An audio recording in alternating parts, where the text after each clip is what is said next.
बच्चों, आपका एक बार फिर से स्वागत है अपनी मैथ्स की ऑनलाइन क्लासेस में। जैसा कि आप जानते हैं, वर्तमान समय में हमारे लिए मैथ्स की जो क्लासेस हैं, रेगुलर क्लासेस चलाना संभव नहीं है। तो इसी वजह से हम लोग की जो पढ़ाई का एकमात्र साधन है वो ऑनलाइन क्लासेस है। तो मैं तरुण कपूर आपको एक बार से फिर स्वागत करता हूँ। आज मैं आपको इस वीडियो में बहुपद के विषय में बताऊंगा कि बहुपद क्या होते हैं और उनका वर्गीकरण किस प्रकार से होता है। देखिए, बहुपद क्या होते हैं? कोई भी जो इस तरीके की समीकरण होती है वो बहुपद कहलाती है। और इसकी खास बात ये होती है कि इसमें x की जो घात होती है धन पूर्णांक होगी, यानी x y। नॉर्मली हम लोग x बोलते हैं, लेकिन पद यहाँ पर कुछ भी हो सकता है, x भी हो सकता है, y भी हो सकता है, z भी हो सकता है। मतलब कोई एक चर राशि होगी, उसकी जो घात होगी धन पूर्णांक होगी, यानी वो घात हमेशा पॉजिटिव होगी, ना तो वो बटे में होगी और ना ही माइनस में होगी। अब इसके आधार पर अब हमें समझ में आ गया बहुपद क्या होता है।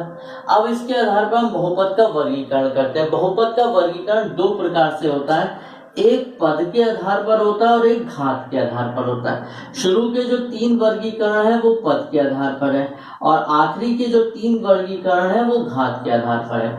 पहला वर्गीकरण एक पदी, जिसमें केवल एक पद होगा, यानी 5x माइनस 7x, इस प्रकार के जो पद होते हैं जिसमें केवल एक पद होगा उसे हम बोलेंगे एक पदी।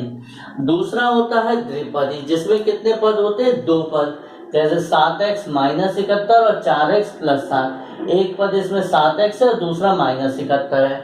इसमें एक पद 4x है, दूसरा पद 7 है। तो ये कहलाएंगे द्विपदी बहुपद। ठीक है, अब जरूरी नहीं है इसमें x ही हो, मान लीजिए इसमें स्क्वायर भी हो सकता है, तब भी ये कितने पद होंगे? 2 पद कहलाएंगे। कुछ भी हो सकता है लेकिन 2 पद होंगे। त्रिपदी, जिसमें कितने पद होते हैं? 3 पद होंगे, यानी कि 3x square minus 7x plus 2। एक पद, 2 पद, 3 पद, एक पद, 2 पद, 3 पद। ठीक है बच्चों, अब बात के जो 3 वर्गीकरण है वो घात के आधार पर है, रैखिक, द्विघाती, त्रिघाती। रैखिक क्या होता है?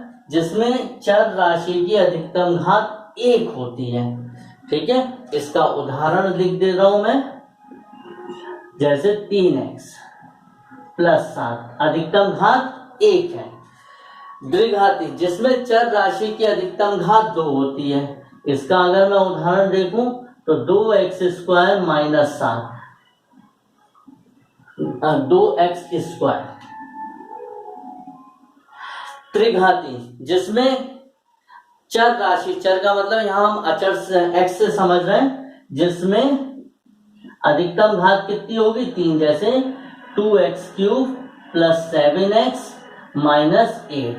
तो इसमें अधिकतम घात कितनी हो गई? 3।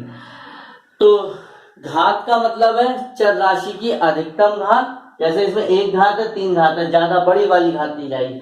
और पद का मतलब है जिसमें हमें बहुपद के हिसाब से ये देखना हो कि कितने इसमें पद है। अब हम इस पर आधारित थोड़े से इस टॉपिक पर आधारित प्रश्न करते हैं। हम कुछ लिखेंगे प्रश्न और उसमें आपको हमें ये भी बताना है कि वो किस घात का है और कितने पद का है। तो प्रश्न है, निम्नलिखित बहुपदों का वर्गीकरण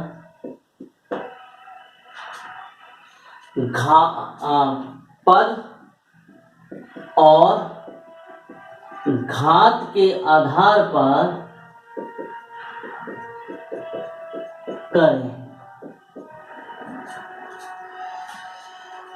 तथा बहुपद की घात बताएं। ठीक है,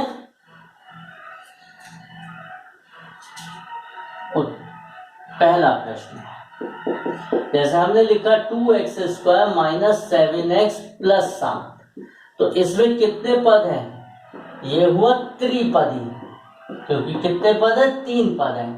और बहुपद की अधिकतम घात कितनी है? 2। तो त्रिपदी हुआ और द्विघाती हुआ।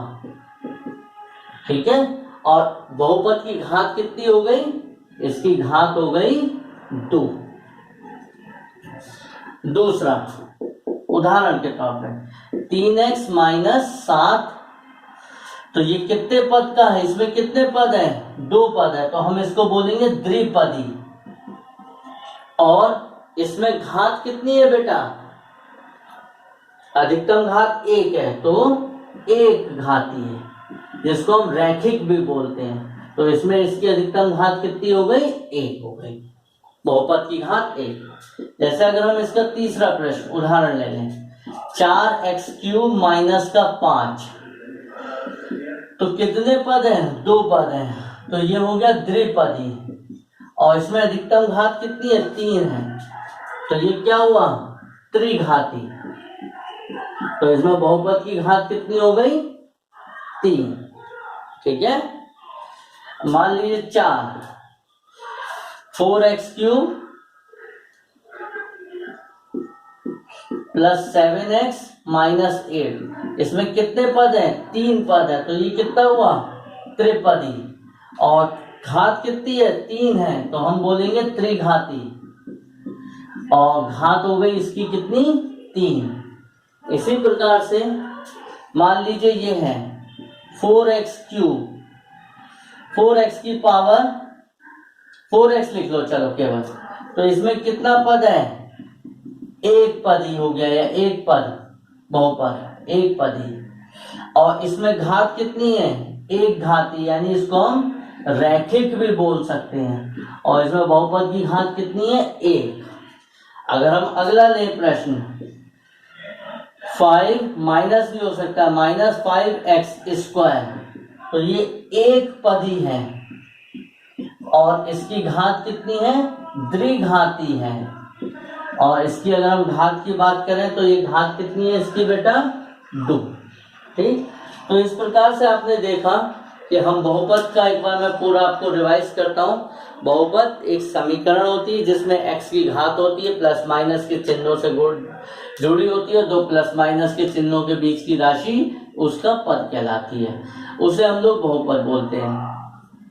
उसका वर्गीकरण 2 प्रकार से करा जाता है, एक पद के आधार पर और एक घात के आधार पर। जितने पद होते हैं, अगर किसी में 1 पद है जैसे ये, तो 1 पदी हो गया, किसी में 2 पद है तो ये द्विपदी हो गया, जैसे ये भी 2 पद है, और किसी में अगर 3 पद है तो वो त्रिपदी हो गया। ऐसे 4 पदी 5 पदी कुछ भी हो सकता है, लेकिन जनरली यही होते हैं।